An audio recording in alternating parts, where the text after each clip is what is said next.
गोकुळ सोबत गोकुल. बाबू जमाल दर्गा व दर्गा परिसराच्या विकासासाठी निधीची कमतरता पडू देणार नाही, असे मत आमदार विनय कोरे यांनी व्यक्त केले.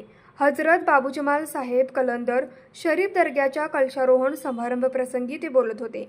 बाहुबली एंडोमेंट ट्रस्टचे अध्यक्ष बाबासाहेब पाटील हे अध्यक्षस्थानी होते. धर्मगुरू हजरत मोहम्मद कलीमुल्ला शाह चिश्ती मिर्जाई, हजरत अब्दुल समद मोहम्मद अजमजी पिरजादे, खुसरो असुदल्ला चिश्ती प्रमुख उपस्थित होते. आमदार विनय कोरे म्हणाले, बाबू जमाल दर्गा पंचक्रोशीचे श्रद्धास्थान आहे.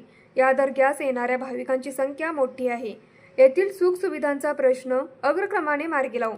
यावेळी माजी आमदार राजीव आवळे, सुजित विंचेकर, प्रवीण यादव, गट विकास अधिकारी शबाना मोकाशी, शिवसेनेचे BL शिंगे, राजारामचे तज्ज्ञ संचालक अमित साजनकर यांनी मनोगत व्यक्त केले. वारणा दूध संघाचे संचालक अरुण पाटील, सरपंच जयश्री महापुरे, उपसरपंच अशोक आर्गे, वन परिक्षेत्र अधिकारी रमेश कांबळे, वन परिमंडळ अधिकारी संजय कांबळे, राजारामचे संचालक सुरेश तांडगे, माजी पंचायत समिती सदस्य सपना पांडव, पोलीस पाटील मोहम्मद पठाण, तंटामुक्त समितीचे अध्यक्ष बाळा सडोणे उपस्थित होते. न्यूज मराठी 24 साठी विनोद शिंगे, कुंभोज.